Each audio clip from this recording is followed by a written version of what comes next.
Bonjour, bonjour, bienvenue sur la chaîne de Lynn Diamond Painting et Pointe-Croix. J'espère que tout le monde va bien.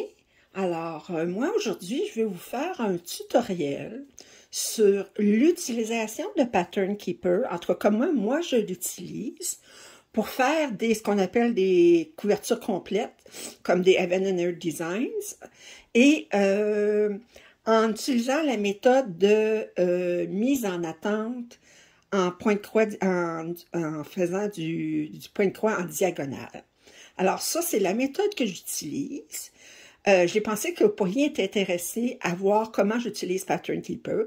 Là, je ne fais pas du point de croix comme tel. Ce que je vais vous montrer, c'est seulement sur Pattern Keeper. C'est pour ça aussi que je ne l'ai pas mis à enregistrer ça. C'est que je veux que vous voyez mes doigts agir sur l'application. OK? Puis, à ce moment-là, vous allez voir exactement dans quel ordre je fais mes points de croix, comment je m'y prends. Alors là, j'ai ouvert un Heaven and Earth Design. Je ne vous montre pas lequel que c'est. Puis de toute façon, si vous êtes capable de faire toute une pièce de point de croix en ayant juste quelques carrés pour une pièce de... Regardez, il y a 164 700 points, là. Ben, vous êtes meilleur que moi. Ça fait que je pense pas que je divulgue quoi que ce soit. Alors, pour celles qui n'ont jamais utilisé Pattern Keeper, ben, il y a des façons, là, comme comment télécharger le patron. Là, moi, je ne m'applique pas là-dessus. De toute façon, il y a des informations sur YouTube. Vous pouvez trouver facilement comment importer un patron sur Pattern Keeper, entre autres par celle qui a designé, qui a programmé le logiciel. Bon, première des choses, je vais vous faire mentionner tout de suite ici, vous avez les symboles avec les DMC. Si vous voulez avoir plus large, vous pouvez toujours peser là-dessus, ici, OK? Puis ça, cette partie-là, elle disparaît. Puis là, vous pouvez refaire ça ici, elle revient. Alors, sur Pattern Keeper, vous avez 3 boutons en haut, OK? Alors, le premier bouton, c'est pour le déplacement. Alors, le déplacement, vous pouvez vous déplacer ici, comme ça, OK? Aussi, vous pouvez ragrandir comme sur, puis rapetisser. OK? Même, alors. C'est que ça, c'est la première des choses. Je vais vous revenir avec les 2 autres boutons tantôt. Mais la première chose qu'on va faire, étant donné que moi, je travaille en diagonale, c'est qu'on a un petit arrangement à faire. C'est qu'on va utiliser ça ici, là. Ça, c'est pour en bon français, le settings, là. On va peser là-dessus. OK? Puis là, attendez, moi, ce que je vais faire, c'est que je vais dire « Use Translucent Highlight ». Mes couleurs de recherche sont verts et mes couleurs de stationnement, mais ça, je pourrais le changer. Si vous n'aimez pas cette couleur-là, vous pouvez choisir une autre couleur. Mais là, moi, je vais les laisser telles quelles. OK? Ce qui est important à faire pour travailler en diagonale, c'est que si vous regardez, je reviens au dessin ici, c'est que moi, je vais travailler en diagonale. Autrement dit, je vais faire un premier triangle ici.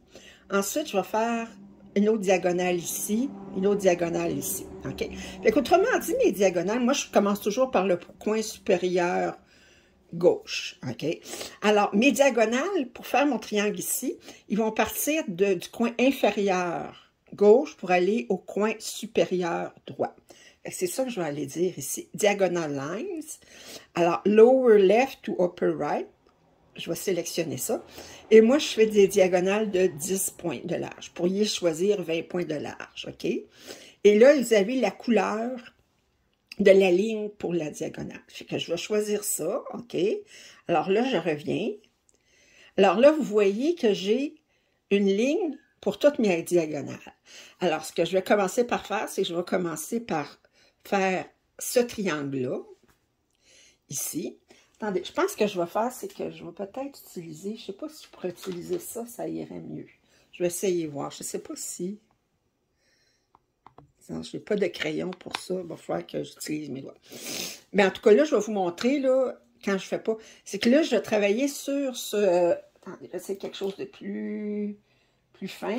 Ah, attendez, j'ai ça ici, c'est bien plus fin. Alors, je vais travailler sur ce triangle-là. Ensuite, je vais faire ce losange-là. Ensuite, je vais faire ce triangle-là. Ensuite, je vais faire ce losange-là, ce triangle-là, etc. OK? Alors, comment je fais? Là, je commence par travailler sur ce triangle-là. Alors, sur chaque diagonale, je vais finir par un triangle. Le dernier en bas, ça va toujours être un triangle. Alors, la première chose qu'il fait, mais là, d'abord, je vais le ragrandir pour être plus à mon aise. OK, comme ça. OK? Et là, je commence toujours par le premier point. Là, je ne brode pas en même temps. C'est purement vous montrer comment j'entreprendrai à faire mon point de croix avec ça. Alors, je vais commencer par faire la première couleur du premier carré en haut, qui est le 2.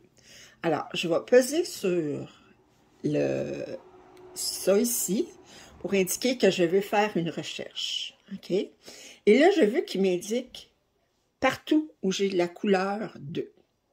Regardez ici, ils mettent 310. OK? Ça veut dire que ça, là, j'en ai pas besoin de garder une fois qu'il est fermé. Oups, attendez, j'ai pesé sur 310, là. Je vais l'avoir anyway. Fait que j'en ai pas besoin de ça. Mais vous pouvez le laisser, mais c'est comme vous voulez. Alors, là, ici, j'indique que j'ai mon 310. C'est ma première couleur que je fais, c'est le symbole 2. Alors là, ce que je vais faire, c'est que je vais dire, OK, je vais commencer à broder. Ordinairement, je brode tout mon triangle, la couleur, puis ensuite je le marque. Mais vous pouvez le faire à chaque ligne ou tout ça. Fait que là, ce que je vais faire, c'est que je vais marquer ça ici en utilisant le surligneur ici. Alors, je pèse sur le surligneur, OK? Et là, attendez, je vais le ragrandir encore plus parce que je trouve que c'est un peu petit. OK. Alors, je vais faire mon surligneur. OK? Alors là, bien, j'ai fait ça ici. J'ai brodé ça. J'ai brodé ça. Remarquez que même si je pèse sur l'autre symbole ici à côté, là, il ne s'allume pas parce que ce n'est pas dans mes symboles que j'ai sélectionnés pour commencer.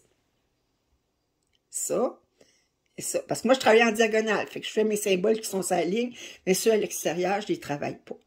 OK? Et là, ici, vous avez un bouton, OK, qui est clear. À ce moment-là, ce que je vais faire, c'est que je vais peser là-dessus. Et là, bang, tout mon noir est fait là-dedans. OK? Maintenant, il me reste à montrer où est-ce que je vais parker, OK? Autrement dit, stationner, mettre en attente, OK? Le fil qui me reste de mon noir.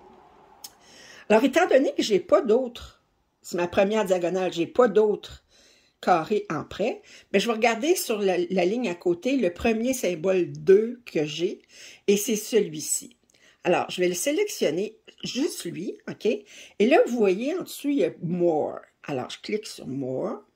Et moi, je commence toujours mon point de croix du coin gauche inférieur de mon carré. Alors, je vais stationner mon fil à la place nécessaire pour... Alors, je le park au coin inférieur gauche. Et là, vous voyez un petit triangle qui montre que j'ai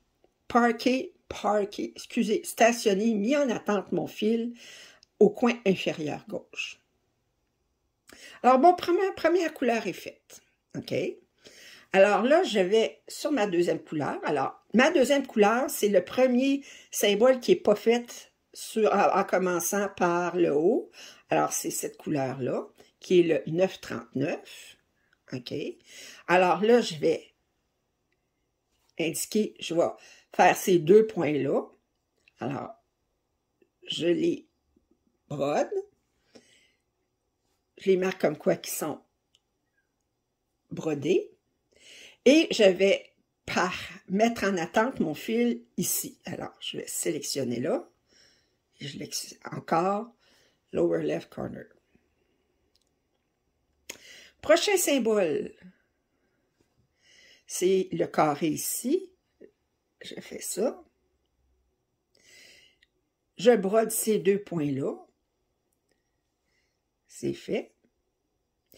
Et je parque ici. Je continue. Ce symbole-là. Alors, je vais broder ces deux-là. J'ai vraiment dans cet ordre-là. Celui-là. Ensuite, je vais broder celui-là. Ensuite, je vais broder celui-là. Ils sont brodés. Je parque ma couleur ici. On continue. Prochain symbole, c'est celui-ci. Je le brode, je n'ai juste un. Et je le parque ici.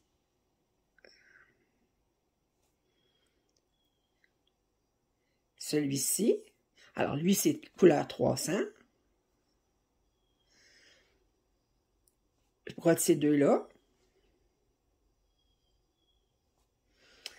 Et je le parque ici. Alors, je vais finir le triangle comme ça. Alors, celui-là.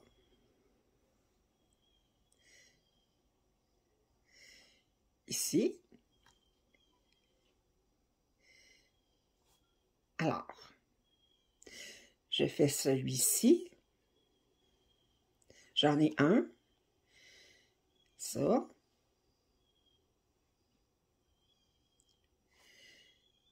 J'ai deux autres symboles. J'ai celui-ci. Je fais ces deux-là.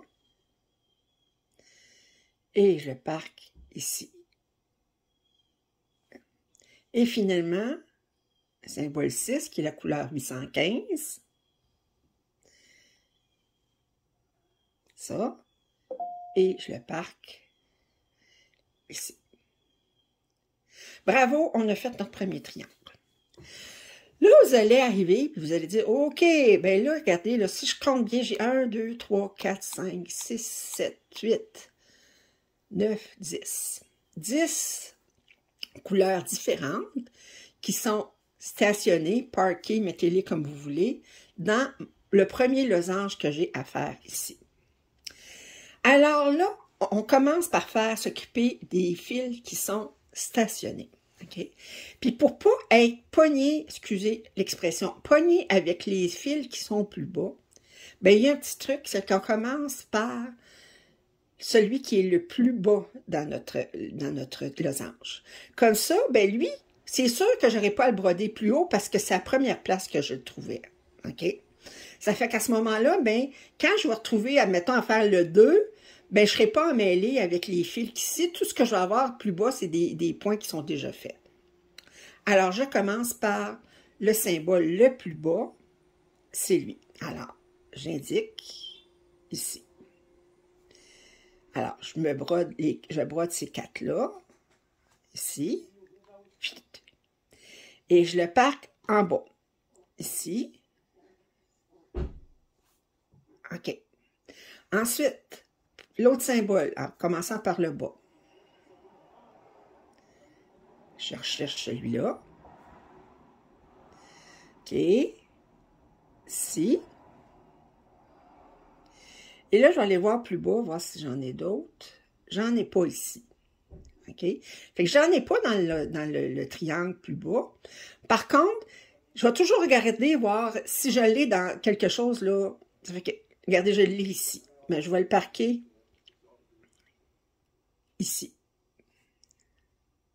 Alors, je me redéplace ici. Ensuite, qu'est-ce que j'ai plus bas? J'ai le U. Alors, le U, qui est la couleur 38-58. Alors, je fais ces 5-là. Ensuite, je fais ces 2-là. Ensuite, je fais celui-là. Fait que ça, c'est fait. Est-ce que j'en ai dans le triangle plus bas? Nope. OK. J'en ai ici. Fait que je vais le parquer ici.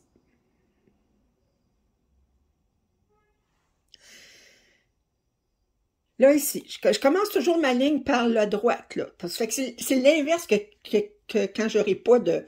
les fils, ça ne sera pas des fils en attente. Les fils en attente, je commence toujours par là. Alors là, j'ai le 6 ici. J'indique le 6. Alors, j'en ai un ici. Est-ce que j'en ai plus bas? Non. Est-ce que j'en ai dans l'autre? Dans l'autre diagonale, j'en ai pas. OK? L'autre, il est loin un petit peu. Là, c'est vous qui décidez quelle distance vous voulez faire. OK? Fait que moi, je décide que, moi, personnellement, si c'est en deçà de 2 carrés, je le voyage, OK? Mais ça, c'est question personnelle, OK? Alors, moi, je vais le parquer ici. Il faut dire aussi que mon tissu est, comme ils disent, gridé. Là. Je fais une grille sur mon tissu. S'il n'est pas déjà pré-gridé, je fais juste un point aux intersections de mes 10 par 10. Alors, oups. Alors là, je m'en viens ici. Alors, mon prochain symbole, c'est le V. Alors, le V, ici. Alors, je fais celui-ci, celui-ci. OK. Je regarde plus bas si j'en ai. Oui, j'en ai un ici. Alors, je vais y aller ici. Et je le mets en bas. Je reviens sur la ligne précédente. Celui-là qui est le plus à droite, c'est la barre comme ça. Alors, je vais faire ça et ça. Et ensuite, je vais le stationner ici. Je fais ça ici. OK. Alors, je fais ces 3 points-là. Ce point-là. OK. Pac. Et je le stationne. Je le mets en attente, là. Celui-ci. Tac. Alors, je brode celui-ci. Je brode ces 3-là. Ils sont brodés. Et je le mets en attente ici. Prochaine couleur, celle-ci. Alors, je vais faire celui-là. Je vais faire ces 2-là. Je vais faire ces 3-là.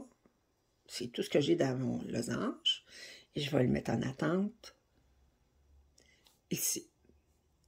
Finalement, j'ai mon 2 qui est mon 310. OK. Alors, je vais broder ça. Ça ici. Ça ici. OK. Ça ici. J'arrive, je brode ça. Je brode ça. Alors, ça, c'est fait. Et je le mets en attente ici. Alors là, j'ai brodé tous mes symboles, tous mes fils qui étaient en attente. Et là, je m'en suis retrouvée à en mettre ici dans mon triangle qui est en bas. Et je m'en suis retrouvée à en mettre aussi quelques-uns ici, puis j'ai même un qui est plus loin. Mais ça, c'est toujours une question personnelle. Moi, c'est deux carrés, pas plus. Mais il y en a qui c'est 1 carré, pas plus. C'est chacun son goût.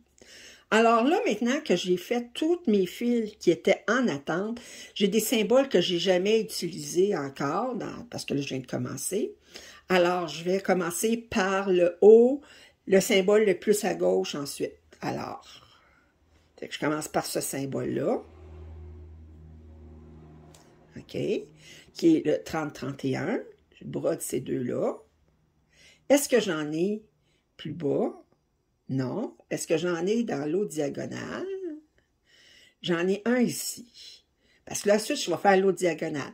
Fait que la prochaine fois, je vais le voir, ça va être là. C'est en deçà de 2 carrés, mais moi, je décide de le stationner ici, de le mettre en attente ici. OK?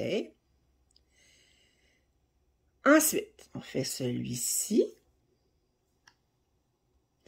Alors, c'est le 37-21. Alors, je brode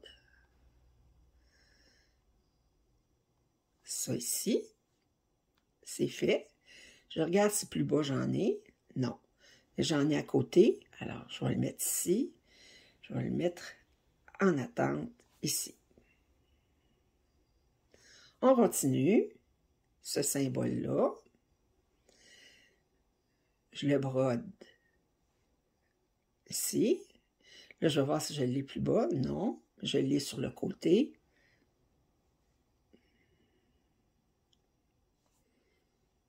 OK. Ici. Non, attendez, ce symbole-là. 38-29. Je fais ces deux, je les brode tous les deux. Est-ce que j'en ai plus bas? Non. Est-ce que j'en ai dans l'autre diagonale? Oui, j'en ai un ici. C'est en bas de 2 carrés. Je vais le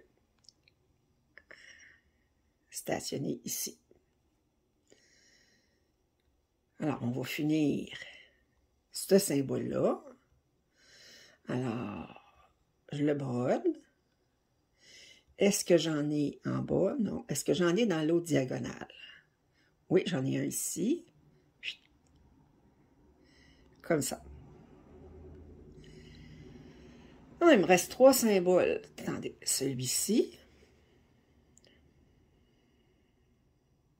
Alors, je le brode. Je vais vérifier, voir si je l'ai ici. Non. J'en ai un ici.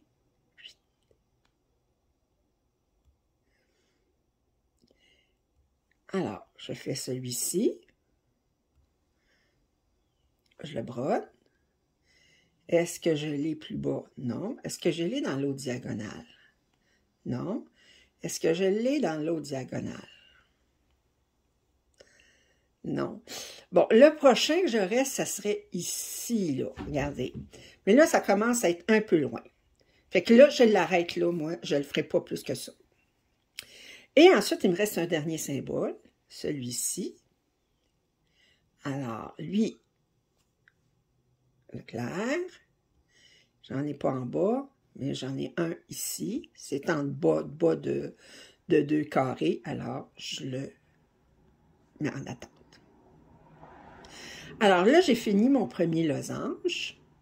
Alors, je m'en vais sur mon triangle ici. Bon. Le triangle, ben, je vais l'entreprendre de la même façon que j'ai fait ça, le losange. Je vais commencer par ma couleur, mes fils qui sont en attente. Ici, j'en ai 1, 2, 3, 4, 5, 6, 7. Alors, je vais commencer par lui. Ensuite, je vais faire lui, lui, lui, lui, lui, lui. Puis ensuite, je vais faire les couleurs qui n'ont pas déjà été faites, qui restent à faire. Puis dans ce cas-ci, je pense que, à regarder vite, je vais avoir un point ici, que c'est une couleur qui n'était pas mise en attente. Et quand je vais finir ça, le 2, là, ben, je vais le stationner parce que ma prochaine diagonale, là, j'ai fini ma diagonale. Là, je ne le mets pas en dessous. Je le mets où est-ce que je vais commencer mon 2 ici. Mon 2, il va commencer ici. Fait que quand je vais finir mon 2 ici, si mon aiguille n'est pas terminée, mais je vais aller le placer ici. Étant donné que c'est en bas de 1, 2, c'est 2 carrés ou moins de distance. Alors, c'est comme ça que je vais entreprendre ma pièce couverture totale, OK, en diagonale. Bon, moi, je suis très maniaque, je fais mes diagonales, vraiment, là, même, tu sais, je pourrais continuer mon 2, mais je ne continue pas, moi, j'arrête à diagonale. Ce que ça fait, là, je vais vous dire ce que ça fait. C'est d'abord, vous travaillez tout le temps avec un 10 par 10, OK? C'est toujours 10 points de large par 10 points de haut, OK? Ça vous fait 100 points à faire, OK? Fait que c'est comme vous avez un sentiment d'accomplissement. Vous avez fait le carré. Bon, c'est vrai ici que vous avez le nombre de points, là, mais vous disséminez pas partout, puis aller chercher partout dans les choses. Il y en a qui aiment ça, faire ça, mais moi, là, ça me rend folle, OK? C'est que là, vous faites seulement ça. Fait que c'est comme si votre monde, c'était ça. OK? Fait que je dis, vous faites, l'après-midi, là, je m'installe, je fais 100 points. OK? Ben, je fais juste là-dedans, puis je me préoccupe pas du reste, sauf pour aller mettre en attente mon fil. OK? Alors, moi, je trouve que c'est relaxant comme ça. Ça donne vraiment une limite parce que quand vous avez des longues lignes, là, comme le 2, là, il y a des longues lignes là, ici. Là. Regardez ici, j'aurais fait là. Ben là, c'est long. Puis, tandis que là, j'en fais pas plus que 10 de large. Le fait qu'il est en diagonale, pourquoi vous me dites, pourquoi tu ne le fais pas en carré? OK? Ben, je l'ai déjà fait en carré. Mais l'inconvénient, là, c'est que vous n'aurez jamais de fil. Vous ne continuerez jamais des points qui vont aller d'un carré à l'autre. OK? Vous ne ferez pas les deux en même temps là, pour ça. Et en carré, vous allez risquer d'avoir des lignes de séparation ici. C'est des lignes que vous ne voulez pas avoir. Je vous jure que si vous mettez le nombre d'heures que ça prend pour faire un avenue de design, puis que vous avez des séparations après, vous allez brailler, OK? Ça fait que, tandis qu'en diagonale, il n'y a pas de ligne qui paraît, ça ne peut pas paraître en diagonale, là. Alors, ça fait que c'est pour ça que moi, je préfère travailler en diagonale. Maintenant, c'est chacun son... Il y en a qui vont travailler en colonne, qui vont faire juste une colonne ici, puis ils vont aller jusqu'à la fin. Il y en a qui vont travailler par bloc de 10 par 10 comme ça. Il y en a qui travaillent en escalier. Ils vont faire ce carré-là, ensuite ils vont faire ce carré-là, ce carré-là, puis ensuite ils vont faire celui-là, celui-là, celui-là. Chacun ses goûts. Ça fait que vous faites comme vous le sentez, mais peu importe si vous faites ça, à partir du moment où vous bloquez votre affaire ici, vous risquez d'avoir des lignes. Puis moi, je ne veux pas avoir ça. Pour ça, je travaille en diagonale. Alors, j'espère que cette explication vous a été satisfaisante. Si vous avez des commentaires, je vous en prie, faites-le. Est-ce que j'aimerais savoir si vous avez trouvé ça intéressant comme tutoriel. Puis, je vous dis à la prochaine. Alors, et puis, si vous n'êtes pas abonné, ben, gênez-vous pas. OK. Alors, à la prochaine. Bye.